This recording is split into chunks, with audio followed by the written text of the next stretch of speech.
Hello दोस्तों, good morning. स्वागत है एक बार फिर से आप सभी का एनजेटी एजुकेशन में। सब लोग इंतजार कर रहे थे, पाकिस्तानी लोग, कि सिंधु नदी का पानी रोकेगा भारत, रोकेगा भारत। इधर भारत ने झेलम नदी का पानी खोल दिया और वहां पर सूखा के लिए जो लोग डर रहे थे, ऊपर से बाढ़ आ गई। यहाँ पर हम लोग आज की वीडियो में बात करेंगे कि भारत ने स्ट्रेटेजिकली कैसे यहाँ पर मूव किया, फिर से चौंका दिया पाकिस्तान को। उसके सोच से परे हमेशा रहता है भारत। तो किस प्रकार से यहाँ पर ये एक्शन लिया गया है, इसको आज की वीडियो में हम लोग डिस्कस करने वाले हैं। क्या ये मामला आया है, झेलम नदी का पानी छोड़ा है भारत ने, और सिंधु नदी पर अभी एक्शन तो अभी बाकी है ना। सिंधु नदी पर पानी रोकने का एक्शन अभी बाकी है, उसको भी देखेंगे हम लोग। सिंधु नदी जल समझौता क्या है, उसको भी डिटेल में हम लोग समझने वाले हैं। यहाँ पर आप टाइम्स ऑफ इंडिया का आर्टिकल देख पाओगे 27 अप्रैल का। तो सुबह 4 बजे का ही आर्टिकल है और इसमें ये देखने को मिलेगा आपको कि इंडिया ने सडनली झेलम वाटर को रिलीज कर दिया है और इससे पैनिक मच गया है पाकिस्तान में। झेलम नदी के पानी छोड़ने की वजह से ना 1992 में लास्ट टाइम जितना फ्लड आया था, उस लेवल का फ्लड, उतनी हाइट का फ्लड अब आ गया है। 1992 मतलब आप समझो 30 साल लगभग में, उससे 30-32 साल पहले जितना वाटर लेवल एक बार बढ़ा था, उतना अब बढ़ गया इस नदी के पानी को छोड़ने की वजह से। झीलम रिवर में वहां पर लोग वीडियोस बना रहे हैं। ये तस्वीरें मुजफ्फराबाद की है, वहां पर फ्लड आने की स्थिति आ चुकी है और सभी लोग अपने सामान वगैरह लेकर के इवैक्यूएट हो रहे हैं। उनको निर्देश जारी किए जा रहे हैं, गाइडलाइन जारी किए जा रहे हैं कि जगह खाली कर दो। आपको याद होगा जब भारत ने सिंधु रिवर ट्रीटी से मतलब इसको रद्द करने की बात की थी, 1960 के सिंधु नदी जल समझौते को स्थगित करने की बात की थी, तब उसके बाद बिलावल भुट्टो का एक बयान आया था, जो वहां के विदेश मंत्री हैं। इन्होंने कहा था, ईदर आवर वाटर फ्लोज और देयर ब्लड स्पाइल्स। मतलब अगर सिंधु नदी जल समझौते को भारत रद्द करता है, भारत पानी रोकता है, तो या तो यहाँ पर पानी बहेगा या तो उनके खून बहेंगे। उनके मतलब भारतीयों के, ये साफ साफ धमकी देते। अभी तक मैं आपको बता दूं कि भारत ने पाकिस्तान का नाम लिया नहीं है। भारत ने ये कहा है कि आतंकवादी गतिविधियां जिन्होंने की है, उनके आकाओं तक हम लोग पहुंचेंगे, उनका पूरा पूरा खानदान खत्म करेंगे, उनके पीछे जो भी बैक एंड सपोर्ट था उन सबको खत्म करेंगे। कभी भी भारत ने ये नहीं कहा कि पाकिस्तान ने ऐसा किया है, ऐसा कुछ करेंगे। लेकिन वही है कि चोर की दाढ़ी में तिनका। ये लोग खुली धमकियां दे रहे हैं। इन लोग को खुद ही समझ में आ गया है कि भाई हम ही लोग इन्वॉल्व थे और हम ही लोग इन्वॉल्व थे, एक्शन हम ही लोग पर होने वाला है और इस वजह से यहाँ पर पैनिक मचा हुआ है। तो ये सिंधु नदी का जल पानी रोकने की फिराक में थे, सोच में थे कि वो रोकेगा भारत। लेकिन पता लगा कि वहां पर झेलम नदी का पानी छोड़ दिया गया और उसकी वजह से फ्लड आ गया। ये लोग ना आज तक समझ नहीं पाए हैं। यार भाई साहब, ये ऐसे ही 15 साल से यहाँ पर दुनिया की सबसे बड़ी डेमोक्रेसी का एकदम राजा बनकर नहीं बैठे हुए हैं, है ना। कुछ तो दिमाग है। तो आप लोग हमेशा अंडर एस्टिमेट कर जाते हो। ऐसे ही जब एयर स्ट्राइक हुआ था, उस टाइम पर भी ये लोग सोचे थे कि पुरानी तरीके से फिर से भारत सर्जिकल स्ट्राइक करेगा। सर्जिकल स्ट्राइक करेगा, पूरी सेना वगैरह ला करके ये लोग लगा दिए थे। अफगानिस्तान की साइड से भी सेना ला के यहाँ लगा दिए थे, बॉर्डर पर पूरा एकदम भर डाले थे। और भारतीय वायुसेना को कहा गया तुम आओ, तो वो कूद गए उधर से और एयर स्ट्राइक करके चले गए। तो ये लोग हमेशा मात खा जाते हैं, हमेशा समझ नहीं पाते हैं और भारत और भारतीय सेना हमेशा उनको उनके सोच से भी परे जवाब दे देती है। तो यहाँ पर झेलम नदी की अगर हम लोग बात करें, देखिए ये 5 नदियों का, 6 नदियों का एक ग्रुप है और इन 6 नदियों के बीच में एक समझौता हुआ था जिसे सिंधु नदी जल समझौता के नाम से हम लोग जानते हैं। उन्हीं में से एक नदी है झेलम नदी। सिंधु नदी जल समझौते को पहले समझ लेते हैं। एक्चुअली में दोस्तों, सिंधु नदी जल समझौता जो है, ये सिंधु वाटर जो सिस्टम है, जो सिंधु रिवर सिस्टम है, उसमें जो 6 नदियां हैं उनके पानी के बंटवारे को लेकर के किया गया था। ये हुआ था सितंबर 1960 में, ये समझौता। और समझौता उस टाइम पर तत्कालीन भारत के प्रधानमंत्री जवाहरलाल नेहरू जी और उनके राष्ट्रपति मोहम्मद अयूब खान के बीच में हुआ था। लेकिन मध्यस्थता इसमें वर्ल्ड बैंक ने की थी। ये बहुत इंपॉर्टेंट है। और इन्हीं 3 स्टेज में, क्योंकि ये 3 पिलर हैं, बहुत महत्वपूर्ण पिलर हैं, इसमें यह भी कहा गया था कि जब भी कोई संशोधन करना होगा, कोई सुधार करना होगा, तो फिर ये जो थर्ड पर्सन है वर्ल्ड बैंक, इसका इन्वॉल्वमेंट जरूरी है। और ये समझौता क्या हुआ था बेसिकली, इसमें क्या क्या चीजें निकल करके आई थी, तो इसमें ये निकल करके आया था कि सिंधु नदी रिवर सिस्टम में जो 6 नदियां हैं, उनमें से 3 जो पूर्वी नदियां हैं वो भारत उसका यूज करेगा ज्यादातर हिस्सा, और 3 पश्चिमी जो नदियां हैं ऊपर की, उन्हें पाकिस्तान यूज करेगा उसका ज्यादातर हिस्सा। अब ये किस प्रकार से हिस्सा यूज करेगा, तो इसमें 80-20 का रूल लगाया गया था, 80-20 का रूल लगाया था। इसमें यह कहा गया था कि यहाँ पर जो नीचे की 3 नदियां हैं, मतलब सतलज, ब्यास और रावी नदी, इन 3 नदियों का 80% पानी इस पर कंट्रोल भारत का रहेगा, 20% पानी हिस्सा ये पाकिस्तान यूज कर सकता है। इसके अलावा ऊपर की जो 3 नदियां हैं, झेलम, चिनाब और सिंधु नदी, इसका 20% हिस्सा भारत यूज करेगा और 80% हिस्सा ये छोड़ देगा पाकिस्तान के लिए। लेकिन इस 20% का भारत यूज कैसे करेगा? यूज ऐसे करे कि वहां पर वो यूज करने के लिए डैम वगैरह तो बनाए, लेकिन उस डैम को इस प्रकार से बनाए, उस वाटर प्रोजेक्ट को इस प्रकार से बनाए कि पानी रुके ना, मतलब run of the river type का प्रोजेक्ट होना चाहिए। और यही बात है कि भारत ने यहाँ पर दो प्रोजेक्ट जो अभी बनाए हुए हैं, झेलम नदी पर किशनगंगा है और एक रातेल परियोजना है, जो रातले परियोजना है जो कि चिनाब नदी पर है। ये दोनों ही ना run of the river project हैं, मतलब इनसे पानी रुकेगा नहीं, पानी का फ्लो चलता रहेगा और फ्लो चलता रहेगा और उसके बाद बिजली का उत्पादन होता रहेगा, वो भारत यूज करेगा। तो मतलब प्रोजेक्ट भारत तो लगाएगा लेकिन पानी नहीं रोकेगा। तो ये बात थी। लेकिन जब सिंधु नदी जल समझौता ही रद्द कर दो तो भारत चाहे जो करे। तो सिंधु नदी जल समझौता जो 1960 का था, उसको भारत यहाँ पर अपडेट करने के लिए कई बार इनको नोटिस भेजा। अगर आपको याद हो तो मैंने आपको अभी 6 महीने पहले ही एक बार वीडियो दी थी, सितंबर के टाइम पर, कि यहाँ पर भारत ने पाकिस्तान को नोटिस जारी किया है, कहा है कि भाई सिंधु नदी जल समझौते पर आओ, यहाँ पर थोड़ा सा अपग्रेड किया जाए, इसको थोड़ा सा अपडेट किया जाए, ये बहुत पुराना समझौता है, 1960 का है, तब से अपडेशन नहीं हुआ है और इसको अब अपडेट करने की जरूरत है। पाकिस्तान नहीं कर रहा था। पाकिस्तान बार बार इसको लेकर के वर्ल्ड बैंक के पास जा रहा था। पाकिस्तान इस बात का विरोध जता रहा था कि यहाँ पर भारत जो है और प्रोजेक्ट लगा रहा है, जिससे run of the river projects नहीं होंगे वो, और जिसके थ्रू वो सिंधु नदी जल समझौते का उल्लंघन करेगा। लेकिन भारत ने कहा कि भाई हमारी ज़रूरतें हैं, तुम लोग भिखारी हो, तुम लोग भिखारी ही रहना चाहते हो, कुछ नहीं बनवाना चाहते हो अपनी जनता के लिए, तो तुम लोग रहो ऐसे। हम लोग को तो अपनी जनता के लिए करना है, हम लोग को तो जम्मू कश्मीर को डेवलप करना है, इसलिए हम लोग प्रोजेक्ट बनाएंगे। लेकिन हम लोग अगर प्रोजेक्ट बना रहे हैं तो तुम लोग विरोध नहीं करोगे। तो यहाँ पर भारत ने नोटिस जारी किया अपडेट करने को बार बार, लेकिन पाकिस्तान नहीं आया। तो अब अंततः यहाँ पर मौका भी मिल गया भारत को, एक तत्कालिक कारण भी मिल गया। भारत ने यहाँ पर तुरंत सिंधु जल नदी जल समझौता का जो मामला था 1960 का जो भी ट्रीटी था, उसको सस्पेंड कर दिया है। और ये सस्पेंशन तब तक चलता रहेगा जब तक कि पाकिस्तान अपने यहाँ आतंकवाद को खत्म नहीं कर देता।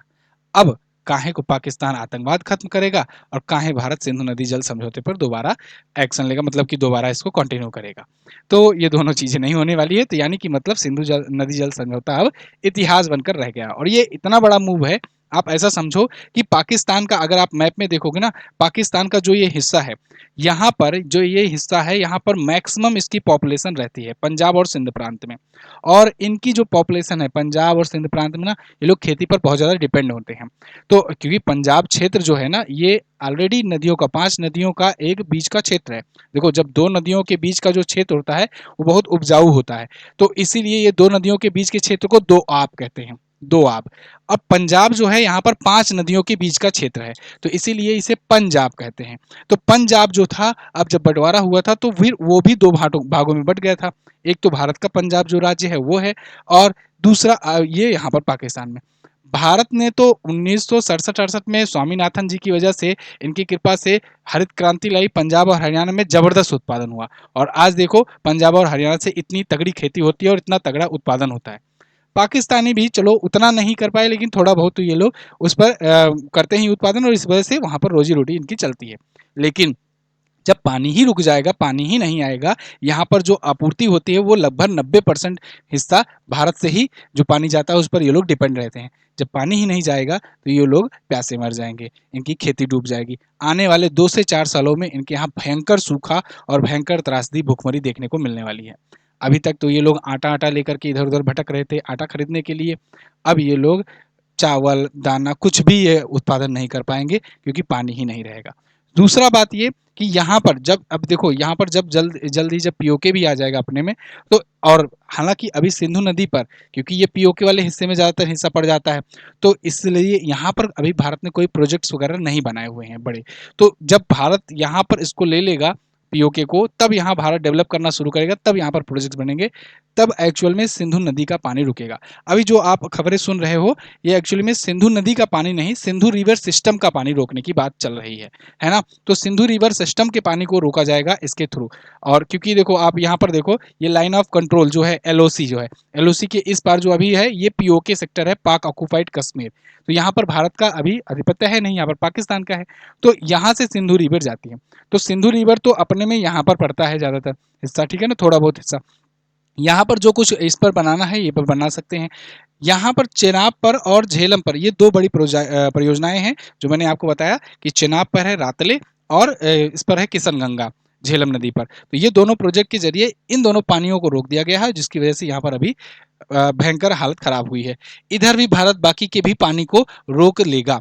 तो यहाँ पर सिंधु नदी जल समझौते को रद्द होने की बात हो रही है। अभी आप मैंने देखा सोशल मीडिया पे कुछ वीडियो वायरल हो रही है, लोग बड़ा खुशी मना रहे हैं, जो मतलब कि जो कुछ लोग होते हैं ना देश विरोधी टाइप के, वो कह रहे हैं अरे सिंधु नदी पर कुछ बना ही नहीं है तो कहाँ से रोकेगा भारत, है ना। तो सिंधु नदी पर रोकने की बात हो ही नहीं रही है।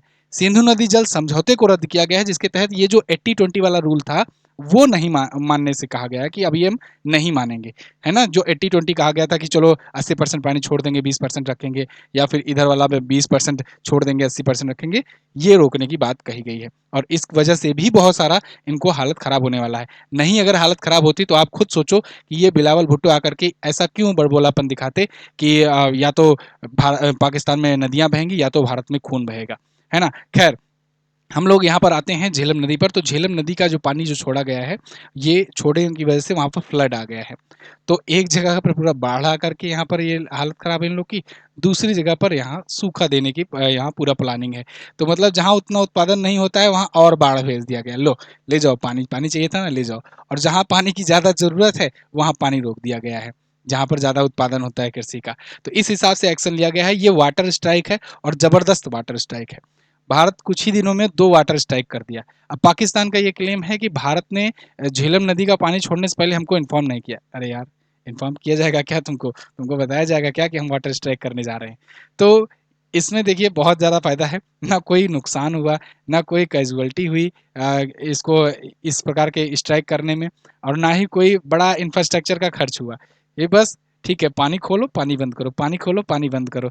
ये इतना तगड़ा इनको एक्शन मिला है कि ना इससे किसी और को कोई तकलीफ होगी, ना कोई वर्ल्ड में उस पर जाकर वर्ल्ड लेवल पर बहुत ज़्यादा ये चिल्ला सकते हैं, कुछ कर सकते हैं, क्योंकि सिंधु नदी जल समझौता ही जब कैंसिल कर दिया गया है, अब अपने यहाँ आतंकवाद खत्म करो, सिंधु जल समझौता हम लोग कंटिन्यू कर देंगे। तो ये बात हुई है अभी। अब इसके बदले में ये कह रहे हैं हम शिमला समझौता रद्द करेंगे।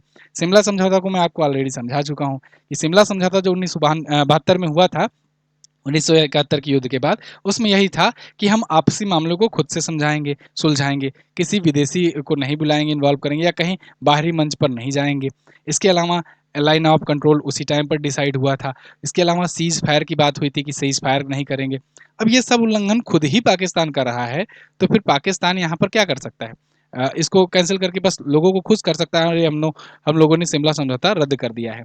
भाई तुम हर बात पर, हर मुद्दे को कश्मीर कश्मीर जाकर के यूएन में चिल्लाते हो, चाइना को, अब्बा को अपने बार बार बुलाते हो इस मामले में, तो बाहरी इंटरवेंशन वैसे ही हो गया, शिमला समझौता का पहला पॉइंट कैंसिल। दूसरा, पीओके में बार बार घुसपैठ करते हो पीओके के थ्रू यहाँ पर इंडिया में, तो ये भी तुम्हारा दूसरा लाइन भी कैंसिल हो गया। तीसरा, सीज फायर का उल्लंघन अक्सर तुम्हारी सेना करती रहती है। तो मतलब तुम लोग खुद ही नहीं मानते हो शिमला समझौता, तो शिमला समझौता तुम रद्द करने का फायदा ही क्या? तुम लोग तो पहले से ही उसका उल्लंघन करते आ रहे हो। तो बस कागजी कार्रवाई, मतलब लोगों को, अपने जनता को खुश करने के लिए हमने शिमला समझौता रद्द कर दिया। तीसरा, इन्होंने ये क्या एक्शन लिया है पाकिस्तान वालों ने कि भाई हम तो क्या करेंगे, एयर स्पेस अपना बंद कर दिए हैं। तो भारत को अभी देखो ट्विटर वगैरह पर ना वीडियोस वायरल हो रही हैं, रूट बना करके, लो भैया अमृतसर वालों को यहाँ से घूम करके जाना पड़ रहा है, दुबई जाना होता है या कहीं जाना होता है तो यहाँ से अब नहीं जा सकते, तो इतना घूमना पड़ रहा है। अरे यार गजब आदमी हो। इसी बहाने तुमको थोड़ा बहुत मिल जाता था भीख, वो भी अब नहीं मिल पाएगा, है ना। जो इसका चार्ज टैक्स मिल जाता था अपने एयर स्पेस से जब भेजते थे, तो अब वो भी नहीं मिलेगा। पानी तुम्हारे यहाँ है नहीं।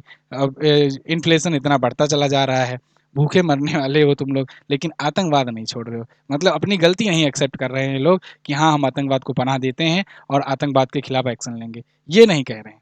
अभी भी इतने इनके अंदर इतना घमंड, इतना वो बसा हुआ है कि ये लोग अभी भी बस यही कह रहे हैं इंडिया अगर ये करेगा तो खून के नदियाँ बहा देंगे, ये करेगा तो वो कर देंगे, लेकिन कुछ होने वाला नहीं है इनका पाकिस्तानियों का। खैर, आपका इस मुद्दे पर क्या विचार है आप लोग कमेंट करके बताइएगा।